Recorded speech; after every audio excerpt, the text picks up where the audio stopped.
All right, and we are back here on episode 349 of Couch Coach Live. We are here on a Wednesday night under the lights here on Couch Coach Live. Got a great show lined up for you tonight. We'll talk about the hiring of Mike Brown to the New York Knicks. We'll talk about that. We'll go into some free agency news as well. We'll kind of more so discuss of moves that we actually personally like. So we'll discuss that as well. Some NFL trade news.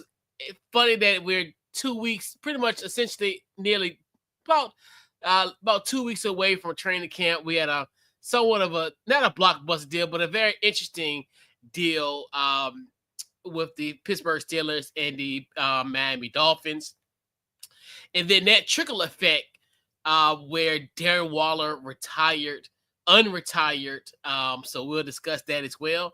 And a little WNBA. We'll talk about some WNBA expansion as well. And then we'll round off with our game ball and our final thoughts.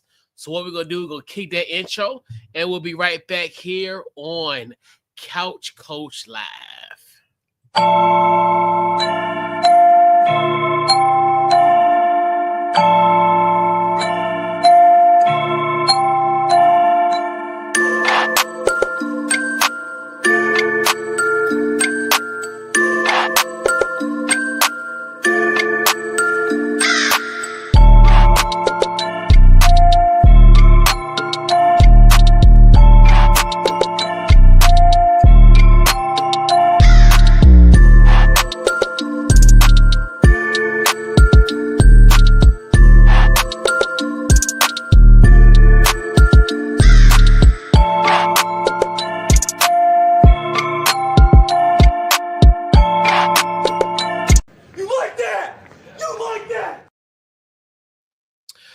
And we're back here on Couch Coach Live, episode 349.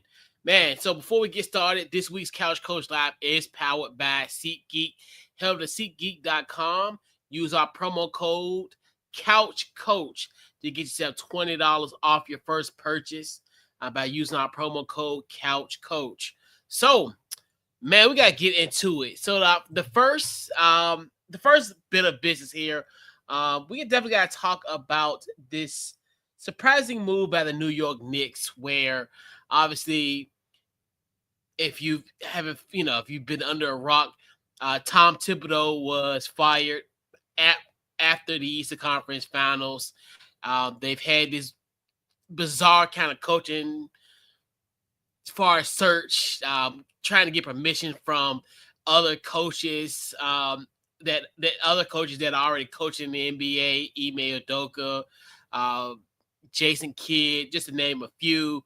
There was even talks the few days ago of Don Staley potentially being in the mix for this position. But as reported today, that the New York Knicks will be hiring Mike Brown.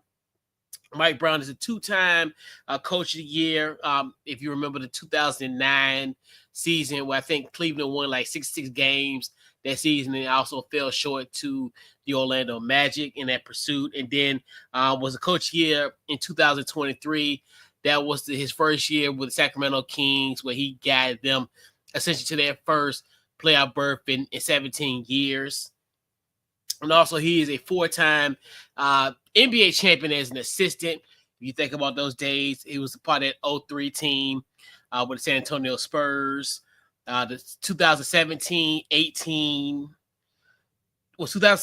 championship, 2016-2017 with Golden State, 2017-2018 Golden State Warriors as well. And then he was also part of the last Warriors championship in 2022 that helped prepare him get that job in Sacramento. Now he is the head coach of the New York Knicks. My thoughts on it, it's kind of weird. Mike Brown is one of those coaches where you bring in to kind of rebuild a team. When you look at that Sacramento team, you kind of look at that Cleveland team when he took over in 2005. That still was a burgeoning team, but obviously they still had like a LeBron James. They really didn't have that much success. prior to him to coming in 2005 and how he was able to kind of put that team over the top. Not over the top, more so a team that made it to the NBA Finals in 2007, underachieved in 2009, obviously the 6-6 wins, and also losing to Orlando. And then you look at even kind of how he fixed the Sacramento situation. And then now, he was one of our first coaching casualties of last season. So it's really interesting of kind of his trajectory so far in his coaching career. And obviously there will stops in between. We talk about how essentially he replaced Phil Jackson with the Lakers. That situation, I think he got done dirty because they fired him with like 5 games into that in the beginning of one of the seasons. I forgot, it was like 2012 or 2011. No, it was 2012, I think, or 13. If my memory serves correct. So he got done dirty there. And he also got done dirty in Sacramento. But let's kind of reel it in with this one. I think, in my personal opinion, I didn't like this move for the Knicks, considering the fact that how the Knicks got to the Eastern Conference Finals for the first time, 25 years. You had a guy in Tibbs who essentially kind of climbed up the ladder. Like, you look at kind of the projection, they were getting better. Obviously, they kind of ran into a bust out with the Indiana Pacers. And the reason why they ran into a bust out with them, because essentially they don't match up well with that opponent, Indiana Pacers. But you see how they was able to beat the Boston Celtics because they matched up better with them. So when you look at that situation, it was just more of a matchup problem they ran to across with the Indiana Pacers. My thing is with Mike Brown, I don't necessarily think the Knicks do need a guy that need to get him over the hump. Do Mike Brown move that needle to get you past the Eastern Conference Finals and make it to the NBA Finals? He hasn't shown that. Obviously, we talked about kind of his career when you looked at him as being the head coach, kind of like what he did with Cleveland and like kind of what he did with Sacramento, where you had those young teams up and coming, and he takes them to a level and they kind of plateau. And he's going to a situation now, especially considering the fact that the complexity of the Eastern Conference, where Tatum is out, Halliburton is out. So you're looking at a lot of people looking at them in Cleveland as like kind of neck and neck when it comes to like the top in the Eastern Conference. And there's going to be a lot of expectations considering the fact that the team that you did lose to in the Eastern Conference Finals will be out with without their superstar in a sense, and Tyrese Halliburton. So it's going to be really interesting now with them losing Miles Turner as well. So you looking at Indiana Pacers team is going to definitely look a little bit different. And just the whole landscape of the Eastern Conference is going to be different. So the expectation for him off the gate is championship versus when he's gone in other situations. Let's take us, just get us into the playoffs, get us kind of respectable. This one is like championship or bust. I don't think it's really going to work out for the New York Knicks. Well, more so for the Mike Brown. I can see him here this year, win 6-something games, then fall short. Then I can see them probably getting rid of him maybe in the next year or two. That's how I look at it from the standpoint. And I just didn't like how the Knicks kind of essentially did the way they did, because with Tibbs, you got to think to yourself, when you fire somebody like of that caliber, you have to find somebody immediately. Like, this coaching search just made them look really desperate. It's just bizarre how it all kind of came into play. So that's kind of one of why I look at it from that standpoint, that Mike Brown, I don't necessarily think this is going to work where it's going to put him over the top, like as far as making them NBA champions. They might have a finals run in them because of just what's going on in the Eastern Conference. But in my personal opinion, I can see him if we're sitting here maybe 2026, in the 2026, 2027 season, where he's potentially let go after like a year and some change. So that's why I look at it from that aspect. Definitely would love to hear you guys' thoughts on what's going on with the Knicks, especially with this Mike Brown situation. But I definitely think this is not a good deal for the New York Knicks, especially it's almost similar to kind of like Tibbs, and since they're both great coaches that can help a struggling franchise be a playoff caliber team on the verge of becoming contenders, but not putting them over the top as actually contenders and actually winning championships. So that's my thoughts on Mike Brown being hired with the New York Knicks. So I want to talk a little NBA free agency. So we'll kind of get into that here so there's that's a couple things I want to talk about as far as NBA free agency. One of the moves that I really, really love was SGA getting that extension, $285 million extension for 4 years. Man, I looked at it and it's amazing. So in his final year of that deal, which would be in the 2031 season, he will get paid $79 million. And that is literally 5 seasons from now. And then in the first year of that extension, he would get $63 million annually.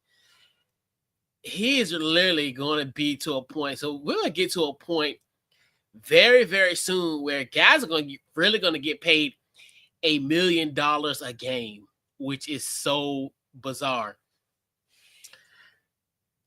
I'm really curious how the NBA landscape will be 5 years. Well, in this case, it would be 6 years after this deal when we're talking about the 2031-32 season and how much guys going to be and how much the Supermax is going to be. Because Shea's going to make $79 million a season. So it's going to be guys. It's going to really be crazy how much these guys are going to get. And then you just think this at how young he is.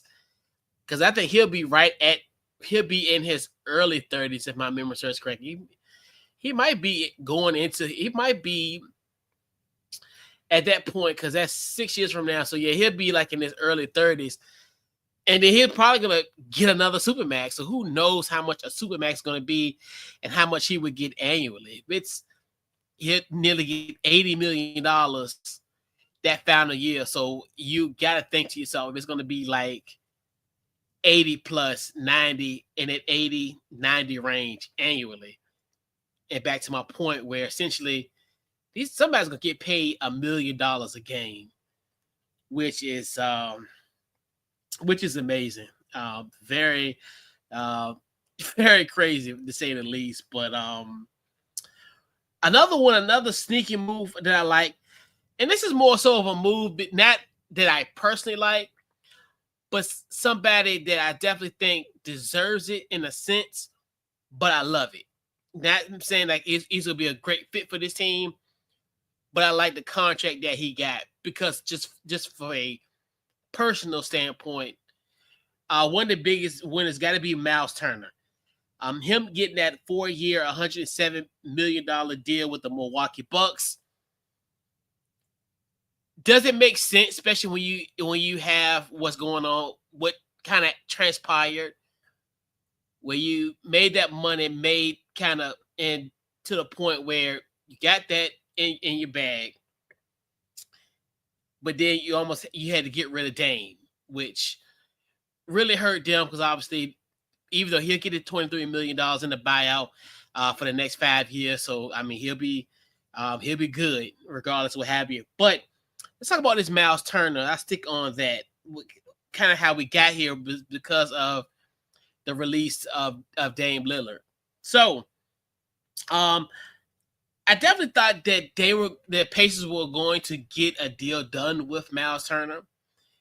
I know there was a lot of talk during the NBA Finals that, this was it was gonna, talks were ongoing and what have you. But for what I was told, essentially, they pretty much was going to want to keep him on that essentially 3 years, $60 million. But you think to yourself, he got an extra year and $40+ million on top of that. So I think that was such a great deal for Miles Turner individually. I have mixed feelings about this acquisition from a Milwaukee Bucks standpoint, and like they reported yesterday that Giannis really wasn't happy with what's going on so far. Well, as far as he wasn't happy about the Dame Lillard release. So it probably to be determined. I definitely think we'll probably have some news about Giannis probably very soon or what's going to happen there. So what we're going to do, we're going to bring in our guy X. Let's see what we got here. All right. Well, what's going on, X? Hey man, what's going on, Coach? Man, apologize about the tardiness. My fault. Nothing much, man. It's all good, man. It's all good. We're here, but we're here. So, we pretty much was talking about free agency, the signings.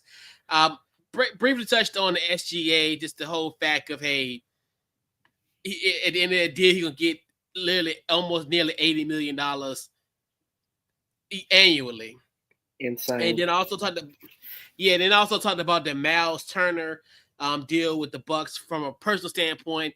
I still don't know, kind of question mark about the Milwaukee Bucks, what they're gonna do. I mean, as far as how the roster is constructed today, but I just like the fact that Miles Turner did get his money, because I know a lot the Pacers pretty much was stuck on that 3-year $60 million, but he actually got an extra year and $40 million on top of that. So, X, what are your two free agent signings that you loved? Obviously, the first one I loved was DeAndre Ayton signing with the Lakers on a 2-year deal. It helps the Lakers because the Lakers were in need of a big man, and they have one. I'm not saying that Ayton is like star status or anything, but he's definitely a big body that we can use and that they really needed, because there's no way the Lakers could have came back next season and think they were contending for a championship. And I mean, no disrespect when I say this, with Jackson Hayes as their starting center. It's no way possible. Yeah.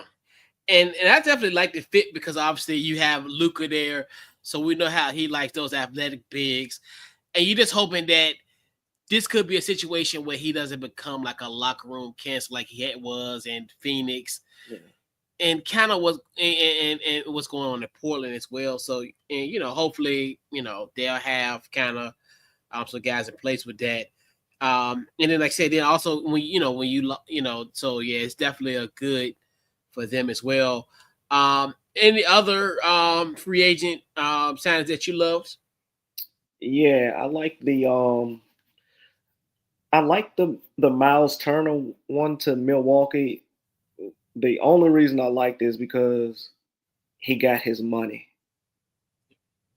And he deserved his money.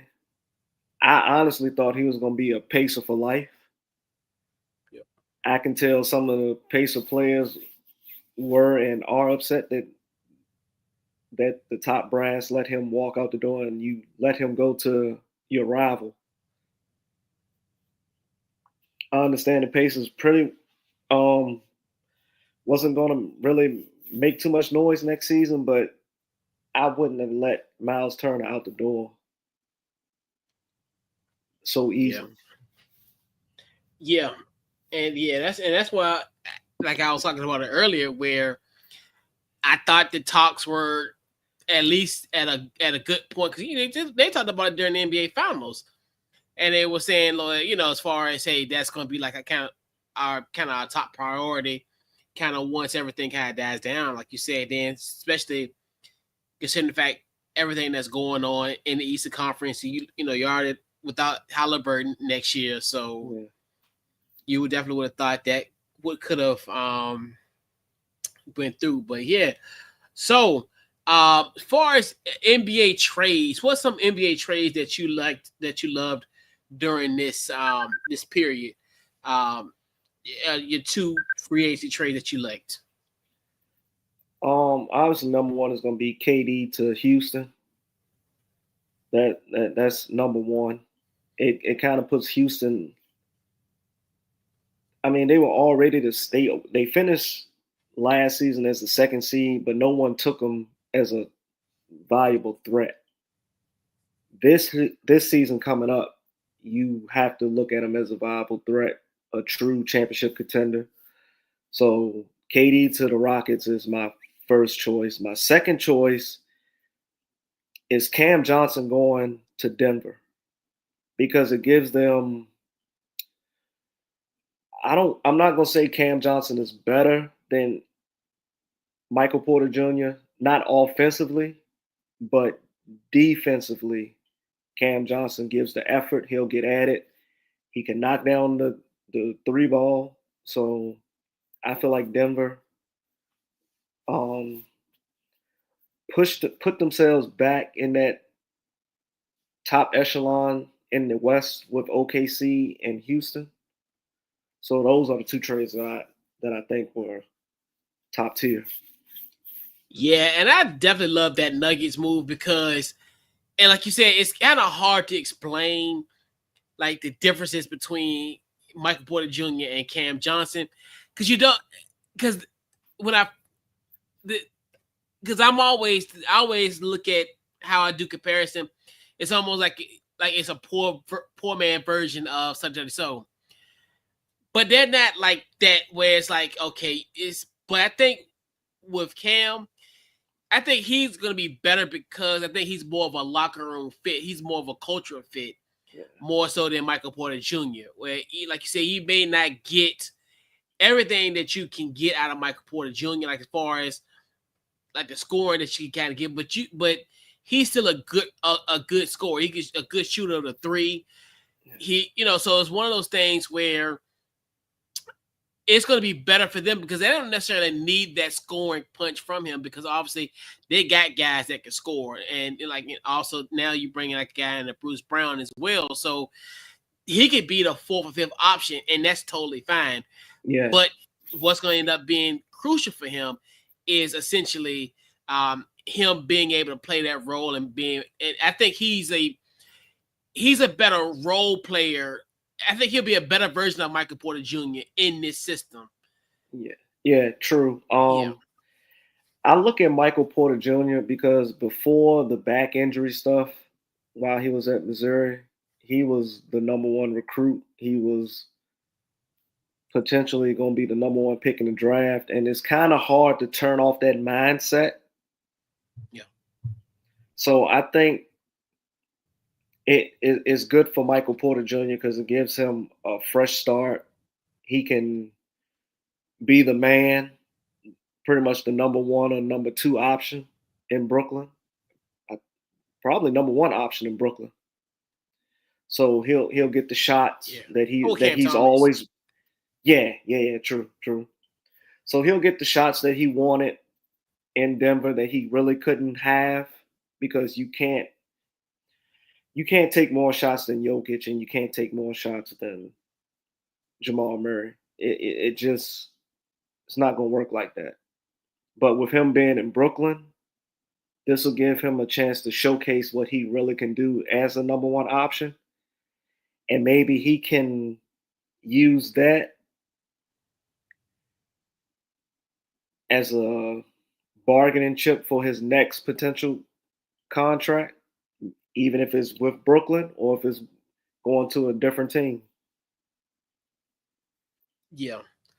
Another one that I like, and it's kind of I don't necessarily think this is going to be something that's like a sleeper, but I kind of like that Duncan Robinson being traded to Detroit. Yeah, that was a good move considering the fact you look at what Duncan Robinson possessed. He's arguably probably one of the best 3-point shooters in Miami Heat history. So now he goes to a situation in Detroit where they can have a guy that can shoot the ball like him. You can just catch and shoot. That's a great opportunity for him to go into a situation like that, where especially looking kind of how like Detroit is. Obviously, we'll talk about it a little bit more now, but more so like with the loss of like Tim Hardaway Jr. and Schroeder. Malik Beasley and Schroeder. Fortunately, Malik Beasley, which we might dive into that a little bit if we got a little time. But yeah, I mean, it might be a long off air type, but I digress on that point. Yeah. So I think you get that punch them, and then another one I kind of like. I actually like the Colin Sexton going to Charlotte, because I always feel like he's another one where, and I know I'm not supposed to be this kind of guy, but I'm starting to kind of feel like why Ace Baylor was a little reluctant to go to Utah, because unfortunately you kind of get lost in the sauce, and so having Colin Sexton kind of back in the East Coast, kind of being around in the Eastern Conference, I really want to see what he's gonna do and what he's gonna provide for the Charlotte Hornet team, especially considering the fact you have like a LaMelo Ball who's kind of in and out the lineup. Yeah. So I think this could be the opportunity for him to kind of get some shine in Charlotte. And even though Charlotte is almost like the Utah, the East Coast of the it's the Utah, the Mid Atlantic for sure. Yeah. But I'm just kind of curious how all that's going to work out, but I definitely like, those guys. And I think that's the thing about this free agency. It's not as sexy as many people thought it was going to be, but it's just one of those where people are feeling their needs. And that's all it is. This is more of a need versus want type of, well, yes, I want Kevin Durant, or I want LeBron James, or I want like these market. Hey, you need a knockdown shooter like Duncan Robinson. Yeah. You need a guy, essentially, like we talked about it. You need a guy that our cultural fit, like a Cam Johnson. You need these guys. So I'm gonna tell you, it's another one. If you think about it, and he's perfect. Is Tyus Jones going to Orlando? Perfect. Yeah. Perfect. Yep. It's perfect. Yep. Perfect. Like a perfect fit for him. Yep. So, what are your two sleeper free agent transactions? Sleeper wise, I think I may have said it just now. Tyus Jones to Orlando. Oh yeah. Mm-hmm. And then another one is Jordan Clarkson going to the Knicks. Yeah. The Clarkson to the Knicks, it gives them scoring off the bench, especially when Jalen Brunson goes to the bench. You have a viable scoring threat,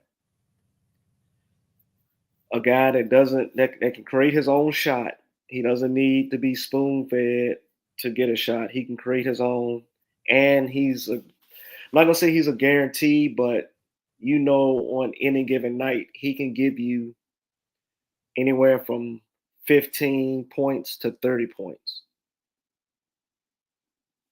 So he's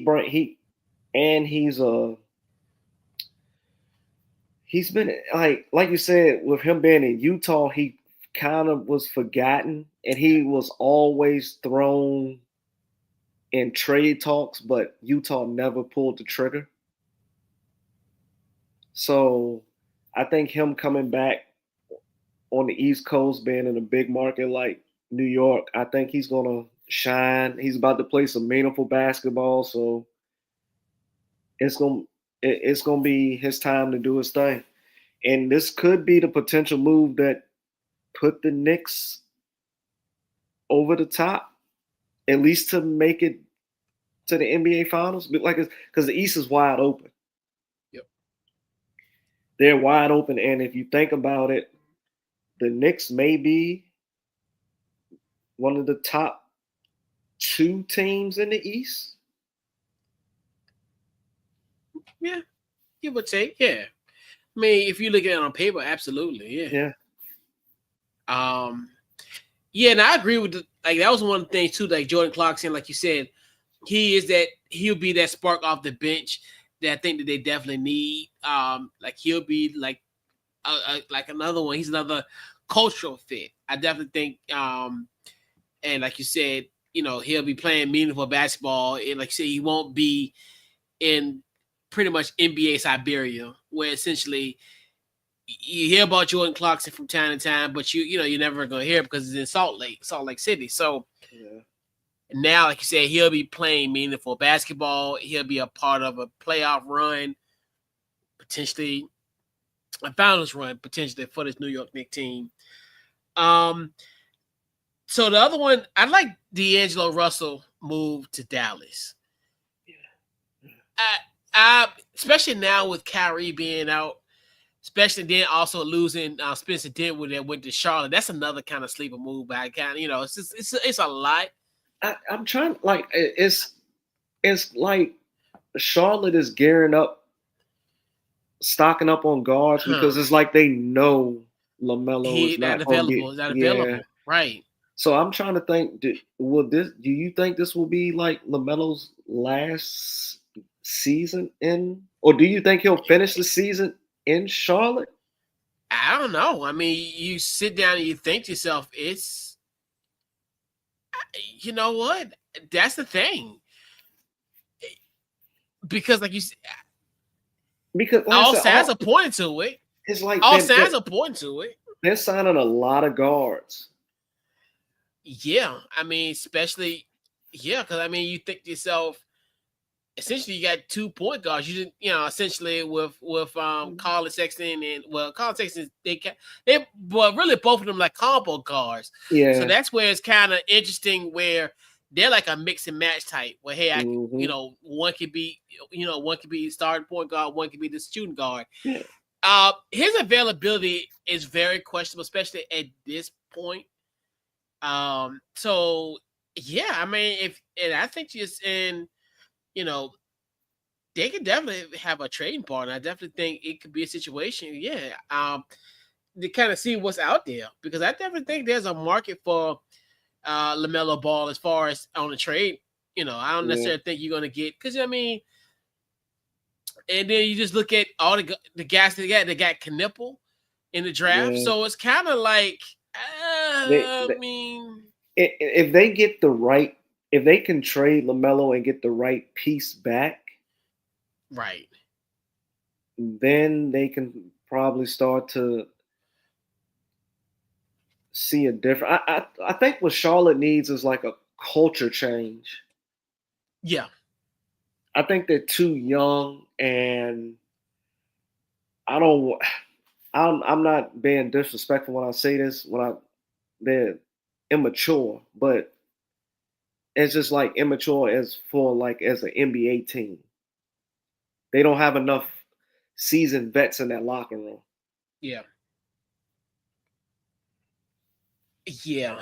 And now and that's another thing too, where you look at it kind of what they bought in, obviously, Spencer Dinwiddie, a locker room guy.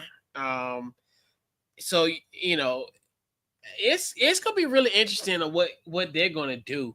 And I definitely think there is a market for them. And like you said, they can get potentially a guy. I know a lot of people was thinking that potentially LaMelo Ball was going back home to play for the Clippers at once upon a time. I know a lot of rumors were sparking, I wouldn't necessarily say some like rumors, but there's been some talks like, that could be a possible landing spot for him. But yeah, but they got, like you said, they got to have somebody that is a cultural fit and kind of be the face of the franchise. I put it like this: if that trade was to happen, Charlotte needs to get Zubac in return. Yeah.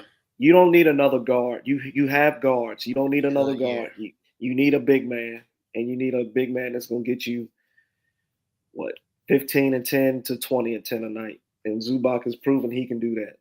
So if Charlotte makes that trade with the Clippers, they need to be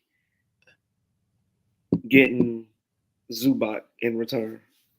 Yeah, because and you think about because all they did in the draft essentially was get 2 guards and Knipple and Sion J, two Duke guys. Yep.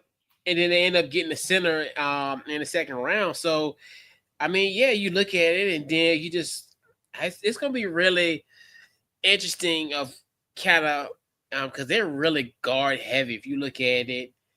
That's from that standpoint. And so the other one that I actually liked too was Bruce Brown. I'll do a combination: the Bruce Brown / Tim Hardaway Jr. acquisition for the Denver Nuggets. Yeah. They're another team that they have really made a lot of noise in free agency because I think, you look at kind of what they already have, and then you bringing in guys. I definitely think culture. Obviously, Bruce Brown was instrumental in their title run, and then now you get him back. So I definitely think he will definitely help. Obviously, and then you look at Tim Hardaway Jr., who I definitely thought was a nice spark for the Detroit Pistons. I'm not necessarily saying he was a catalyst that helped, but that veteran leadership, I definitely think, helped Detroit kind of get to where they were. So what they're doing in Denver is definitely moves. And I think that's going to really put them, like you talked about it earlier, as far as in that race when it comes to contenders in the Western Conference. Because hell, they forced the Oklahoma City Thunder to a 7-game series. So you think to yourself, with these acquisitions, this could be a situation where this could definitely put them over the top. I mean, because they got some guys on this squad that definitely can be they can put them over the top. So I'm really loving with the Denver Nuggets, and also bringing in like Tim Hardaway Jr. I mean they done a lot in this offseason. This is another one where need versus want. Yeah. So this is I always compare it. Denver got a starter jacket in the winter. They didn't get the PlayStation 5 that they wanted. Yeah. And I think this is the perfect way of that as well. So before we head out, I'm gonna head up on our next topic. Definitely give a huge shout out to my NFC East brethren, colleague, my guy Scrub Zero. What's going on, man? Can't wait to get back on the NFC Beast this fall and talk some NFC East football. So definitely huge shout out to my guy Scrub for checking us out tonight. So talk a little NFL, and I always find it very weird. Trades like this is kind of odd, it's because you think yourself, we know there's always NBA free agency. Yeah. You don't think that we're gonna have there's a trade 2 weeks prior to training camp, and then also the domino effect that it caused essentially for this. So first, we'll talk about this Jalen Ramsey. As here on the show, we affectionately call him the SAS God because obviously we're still reeling off of the hit of Jalen Ramsey's press conference after the Ravens after they played the Ravens in his rookie year, when he said, you know what, who was guarding who after the game? Oh, him being the SAS God. Yeah. What was it? Who came after who after the game? You tell me. That was a viral clip that'll be floating around for years to come. Hear old man talking like that. Mm. Who guarded who? Who came after who after the game? But shout out to the SAS God, man. So Jalen Ramsey is headed to the Pittsburgh Steelers with a trade with the Miami Dolphins. So the Steelers received Jalen Ramsey, tight end Jonnu Smith, a 7th-round draft pick in 2027, while the Dolphins received Minka Fitzpatrick. Minka Fitzpatrick goes back to Miami after being traded to Pittsburgh back in 2019, and then a 2027 5th-round pick. What are your thoughts on a quasi summer blockbuster deal? It kind of looks like Pittsburgh is going all in this season, especially after the acquisition of Aaron Rodgers. Uh, I feel like the Jalen Ramsey pickup for them is solid because you do have Porter Jr. on the other side. So you have two viable corners and you still have TJ Watt. So you're still going to create the pressure on the edge. So I feel like Pittsburgh is going all in this season. It also kind of makes me feel like, is this going to be Mike Tomlin's last season if they don't win it all? Because if you think about it, it's kind of like they're in a win now, and it's not like Tomlin's in jeopardy of getting fired because we know how the Pittsburgh Steelers organization is ran. They don't really fire the head coach. They had 3 head coaches in It their was since like 1970 something because it was Chuck Noll, Bill Cowher, Bill Cowher, and then Tomlin. Yeah. So I feel like Tomlin may step away if they don't win the whole thing because it's like they're just gearing up to make that one special run because Aaron Rodgers is already talking about this is going to be his last season.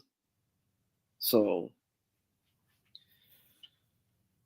I mean, I feel like it's an all-in move by the Steelers. In Miami, I really don't know what Miami is doing. I don't know if I don't know if they're going in rebuild mode or if they're going to just see what they can do with the pieces they got this season. But I do feel like Pittsburgh is trying to go all in. Yeah. And like you said, this does enhances their secondary. And also we gotta remember your boy there, big they call him big play slave, but I mean to me he's a kitten in a room full of lions, if you ask me. I don't like hey, I'm still upset about January 26th. But anyway, any mention of a Philadelphia Eagle, it's gonna, but anyway, yeah, he's a little kitten in a lion's den. But anyway, yeah, I just found it odd because obviously for Miami situation, they did this kind of a salary cap dump in a sense. Obviously, even though it's weird because I think over the course of time they'll save money. They're gonna eat $18 million of it this year, but that contract is just so. I just found it odd that Pittsburgh kind of wanted to add this on, and then also with Jonnu Smith, that was kind of odd considering the fact I know that the Dolphins, and I think the timing of it's kind of odd because I definitely think Miami could have kind of got better.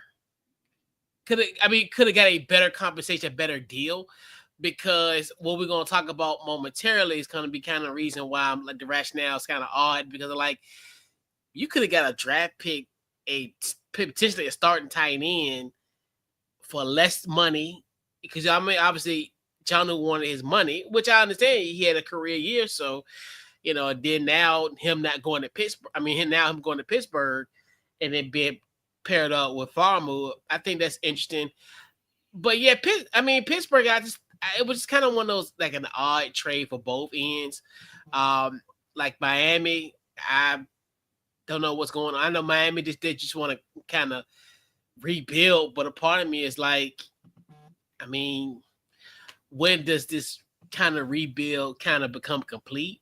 Because now these are both two teams that are like, you look at the trade, just like both of them, just like, all right, y'all both kind of going in the same direction. Because I don't necessarily think, especially considering the fact with everything that's going on in both of their divisions, I feel like both of them have kind of regressed as everybody else progressed. If you look at, like, especially in the North, I mean, for the exception maybe Cleveland. But then you look at like what's going on in the AFC East. Look at like what's going on in New England. They're gonna be a better team. I think even with the Jets ought to be a little bit better. But yeah, I don't know I don't know what to make of this trade. It's kind of confusing on both ends. I know Miami wanted to clear up some space, but I'm like, but you lose the production of both, especially Jonnu Smith, where I'm just like, you know. Yeah, like you said, the Miami one on the Miami side of the deal, like you said, salary dump, but for the Steelers, I think they're just trying to go all in. Hey man, I don't know. I mean, the thing but I think that's a part of the piece of it. Like I think obviously with getting rid of like Jalen Ramsey's number and all that. So as we mentioned it, so they got rid of their playmaking cornerback and probably their tight end that was pretty much at a renaissance of his career. So we're like, okay, well, the Dolphins don't have a tight end. Obviously Tua had a great, connection with Jonnu Smith this year, had a career year. So like, okay, so who is going to replace Jonnu Smith? Darren Waller enters the chat here on Couch Coach Live. And it's kind of strange because, and shout out to our guy Scrub, he, Giants fan, had Darren Waller. And he, I want to say right around this time last year, it might have been like 11 months, 20-some days ago or whatever. So Darren Waller is signed, has went to the Miami Dolphins via trade because obviously Darren Waller was a member of the New York Giants. Abruptly, out the blue, just said he's retiring. Started a music career. A lot of stuff transpired and what have you.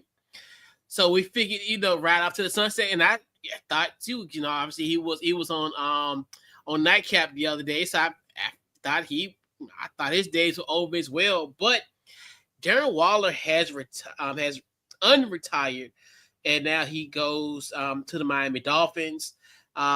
So like we talked about his last season with the Giants, and that's in 2023, before he abruptly retired. So the Giants had his rights, so that's why they were able to trade him to the Miami Dolphins. They still held his rights. So his final season that he had in the 2023 season, he had 52 receptions, 522 yards, and 1 touchdown. What are your thoughts on Darren Waller with the Miami Dolphins? Oh, I feel like it's a good pickup for Miami because it gives them a red zone threat. He can free up. No one's gonna really free up Tyreek. Tyreek is always gonna see a double team, but he can potentially free up Jalen Waddle on his side.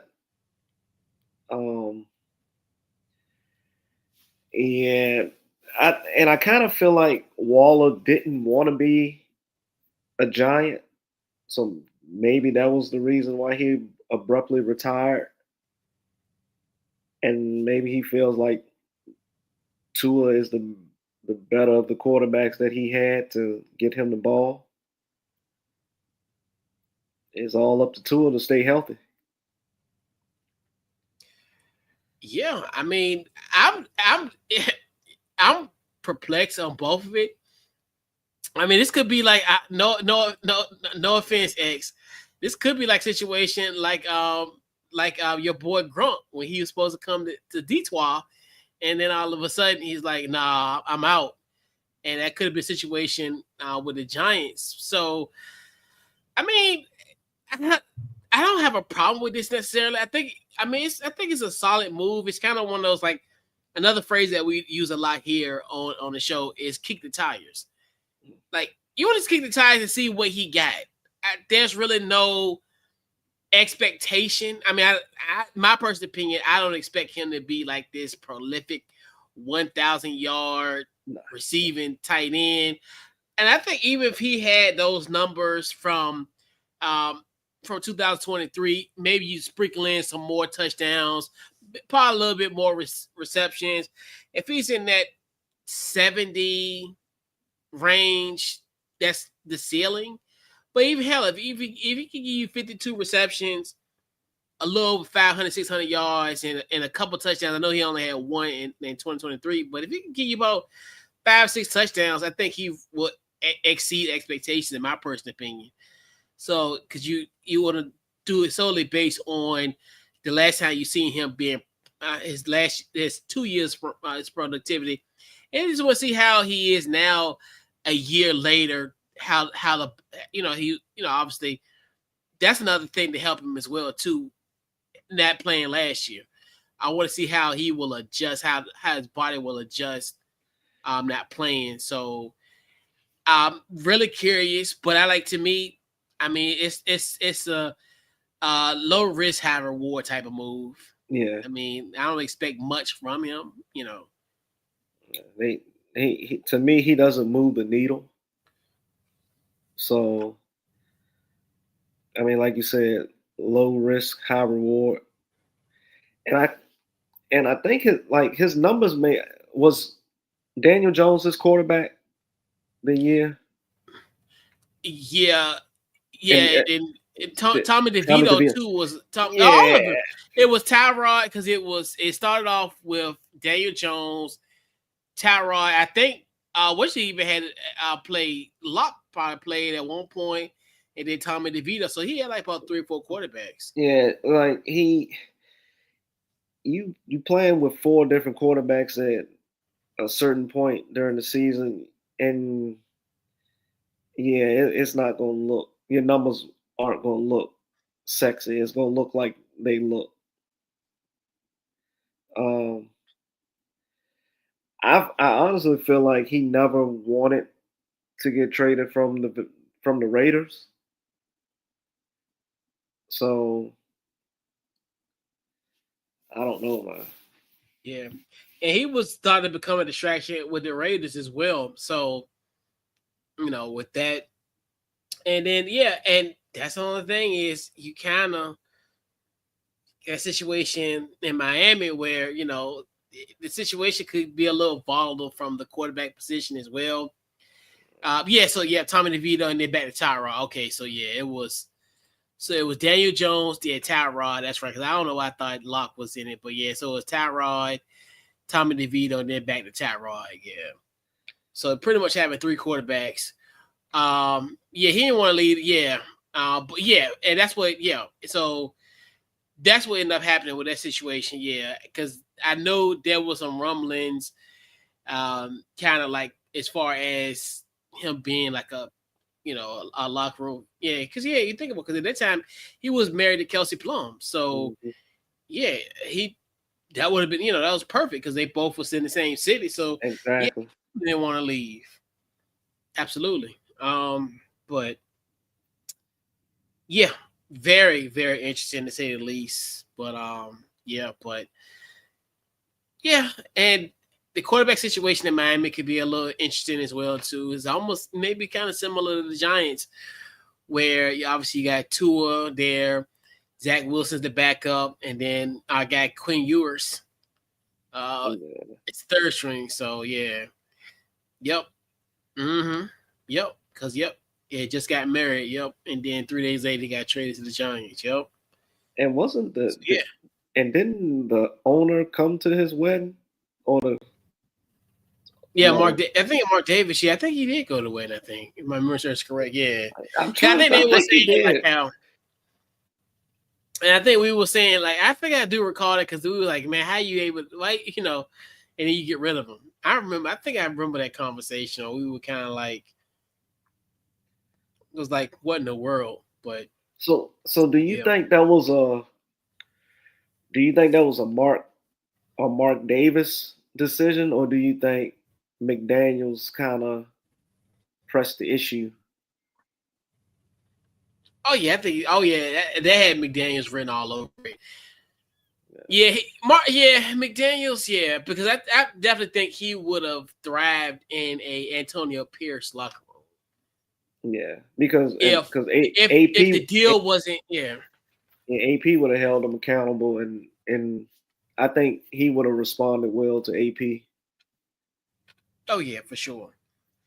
But yeah. So let's talk a little WNBA. Got to talk. So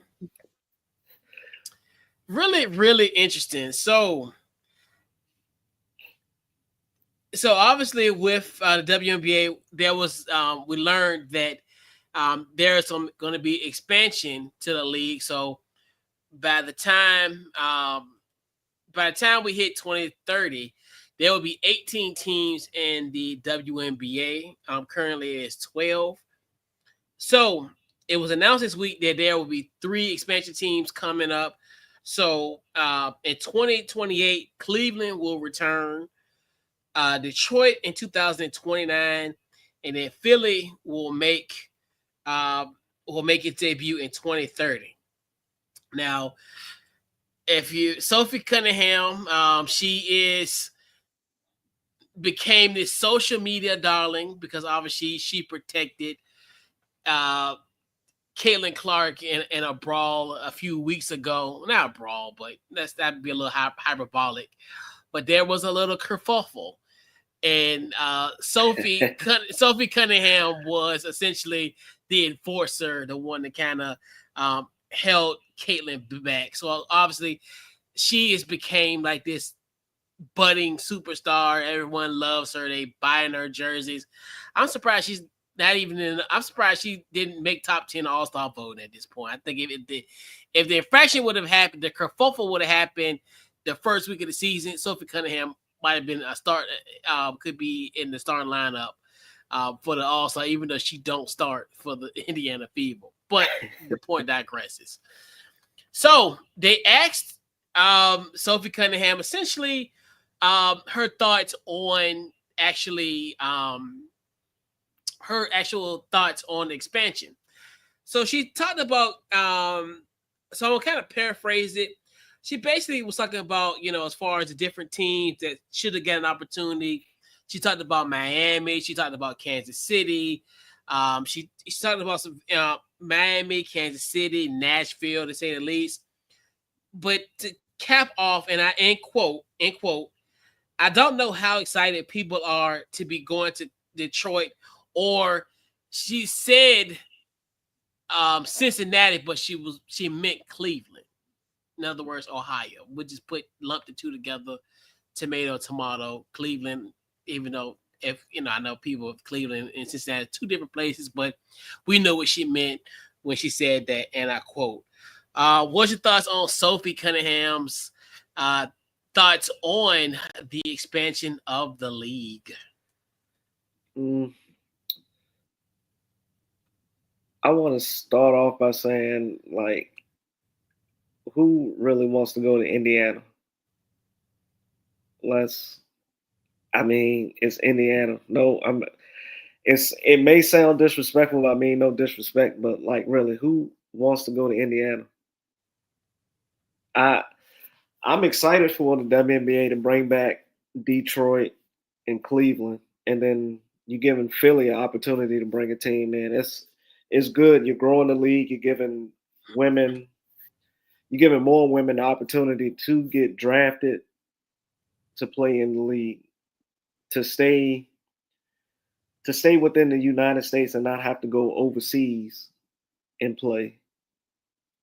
It's going to generate more revenue. You're going to build new fan bases. And then I'm kind of glad they're bringing back Detroit because they won a championship. They actually won a WNBA championship. What year was it? 03, 04? 03. Yeah, 03. So why not bring them back? Hell, bring Houston back. They won the first 4 WNBA championships. So I feel like her comments were kind of out of pocket, but I mean, she's entitled to her opinion, but it, you can't really say that if you're playing in Indiana. Right. Like, so. Pointless. Yes. So this is my thing. I think you have to understand, yes, this isn't just a situation where, oh, we're going to pick a city. No. Be thankful that you have 3 owners that are willing to cough up to $250 million to have a franchise to come to their respective cities in Philly, Cleveland, and Detroit. You got people now that's willing to cough over that kind of money because I think the Valkyries, I think they only paid like 40 or like I think 40 or 50,000. I mean 50 million when they did the expansion fee a few years ago. You know, obviously this is their inaugural season now, but when they were in the process of acquiring this franchise, I think the going rate was like 50,000. I mean 50 million. Why I keep on saying thousand? Damn, $50 million at the time. So to me, be thankful that that you got people that got interest in this sport and they're willing to come out their pockets to be a part of this league. And like you said, the Detroit that the Shark team, they won like 3 championships. They're like the first. They're the first expansion team to ever win a WNBA championship. That team is a very historic team. You look at it just from the standpoint of, I think we talked about that 03 championship, they still hold the record for the most people attended in the game. That was like 22,000 people that went to that. I think it was like game 3 when they played the LA Sparks. So there are some history there. A lot of things kind of happened where they kind of, obviously they moved to Tulsa, and then obviously now they're with the current Dallas Wings. So that just lets you go to show you, even though despite the move and the sale or what have you, that franchise is still thriving. Now you look at just what the success is going on in Dallas. And then like Cleveland. I think Cleveland was another one where they were another one where they were trying to sell the team and they really couldn't find a buyer in a sense. So essentially the team ended up folded in 2003, but there still are historical teams, historical cities that were part of the WNBA fabric. So I definitely think I love that move. And then I think it's great for everything because Midwest is perfect. And I don't understand like with her, because that'd be great. You have cities that's close, that's nearby. I guarantee you'll be playing the Detroit team often, the Cleveland team often. I mean, I would assume y'all probably be in the same division, so you're probably playing each other about at least home and home, maybe like twice. They might have like as far as you might play 2 home games, 2 road games against this team potentially down the road. And then it's just going to get to a point where you're going to have so many big stars. Because by the time, if we look at it from Philly in 2030, I think we're going to have at least 5 to 6 field busting seats type of players. I mean, we got Caitlin, we got Paige, we got Angel Reese. I mean, you got so many other great talented players coming out. We got Juju on the way. So you're going to have that. So that's gonna be perfect because those arenas are going to sell out because you're going to have those box office attractions coming to your city near you, and then that city might have a face of their franchise that can put butts in seats. So to me, be thankful for this expansion. Be thankful for those 3 owners that are willing to invest in, not just the money up front, but to help with the facilities, help with everything else. But that just lets you know that, hey, it's this almost worth $250 million to own a WNBA franchise. Yeah. Be thankful. Like I said, the more teams you bring in, the more eyes you get on your product. Like bringing a team to Philly is great because we know how Philly fans are, regardless of the sport. They are passionate fans. They love their Sixers, they love their Phillies, they love their Eagles, they love their what's the hockey team? They love them. Flyers. Yes. So why not put a WNBA team in that city, in that atmosphere? Yeah. And then you got to, and then bringing back Cleveland and Detroit, it feels like nostalgia because you're bringing back teams that we remember from when we watched the W back in the day. So I love it. Yeah. The more teams, the merrier. I'm hoping they can get to like the NBA, 30 teams. It would be nice. Yeah. And when you do that, that just letting you know that the product is growing, is getting more and more popular. And then I'm like, what's the issue? Right. And like you said, it brings back that nostalgia and just the fact of you think about older players like I think about the Detroit, I think about those swing cash teams, Cheryl Ford, Lil Carl Malone, Mm-hmm. aka Lil Carl Malone, Jennifer Azy, remember her back in the day, and those were tough teams, and like Cleveland with Lynette Woodard, the other Caitlin Clark as far as the prolific scorer in college basketball history, and that's another thing too where that kind of brings a historical component as well. You look at just kind of what those teams meant. So yeah, I definitely and this go around and be a lot different, and I think that's a lot of people like. Well, I've heard people say, well, it has failed, but this is a different day and age. Yeah.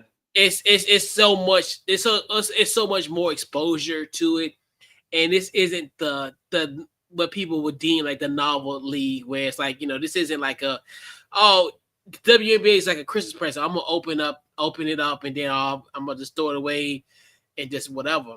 I mean, this is a product that's now it's here to stay, got that star power that they kind of so richly deserve, and but Philly's gonna be really interesting. I just hope that this team, you will show a level of compassion. Don't be a jackass to these women. Don't be a jackass, Philly. Yeah. Don't be a jackass. Yeah, but it wouldn't be Philly if they weren't though. Correct. But let's have a little decorum. Don't be booing these ladies. And I think they will. Oh, for sure. I think they will. They can't keep it classy. Philly can't have nice things. And so man, I'm telling you, if that Philly team brings a WNBA championship before the Sixers, man. Oh my gosh, you want to hear the end of that? Wow. But definitely a huge shout out to my guy Josh Harris, our savior, our Washington Commander savior, for being a part of that Philly deal. So that's gonna be really interesting. But he does bring a championship pedigree. So, we shall see. I mean, we could definitely, hopefully, the Commanders will win a national championship. I mean, a Super Bowl championship before the Philly franchise make their way into the WNBA. So it's a 5-year window. And then, like I said, you got a lot of women that were on teams last season that aren't on teams this season. So that gives them another opportunity to be in the W, to stay on American soil playing basketball. Yeah.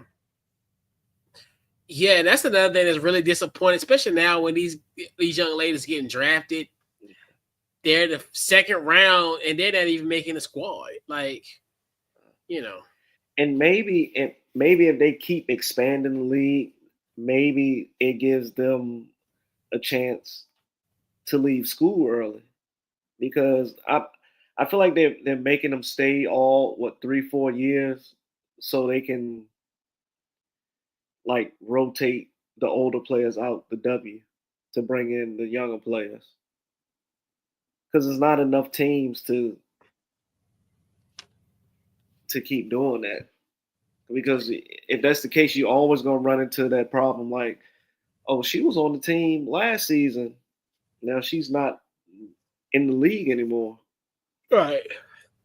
Because most of those younger players, once they get cut, you rarely hear back from them. Exactly.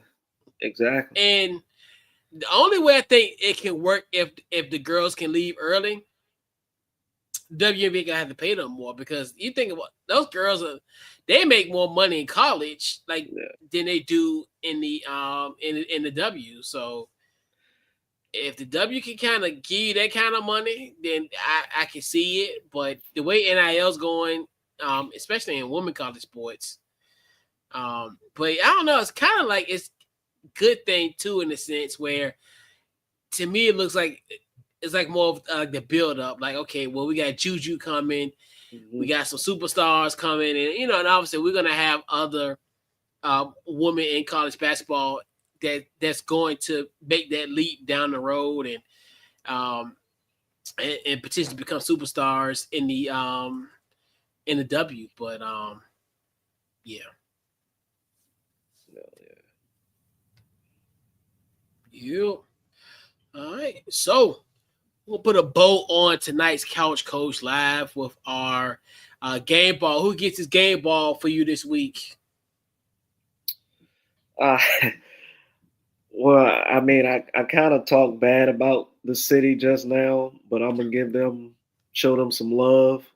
The Indiana Fever. They went on to win the WNBA Commissioner's Cup. So I want to give the whole team a shout out. They went out there without Caitlin Clark and beat a very good Minnesota Lynx team and beat them belt to ass. Pretty much that BTA.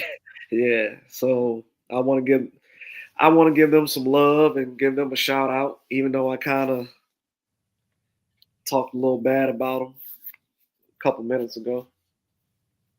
All love, Indiana. Yeah. All love. All love, Indiana, for sure. Uh-oh. So we got to talk about, you got to love Indiana. They're going to be pissed at me. They're going to be pissed at me. Yeah, so, all right. So this week's game ball, I got to give it to Indiana's most hated, Angel Reese. Great. She had a great performance. Definitely of noting, obviously, in that Sunday matchup against the LA Sparks, that was the essentially Candace Parker night where she got her jersey retired.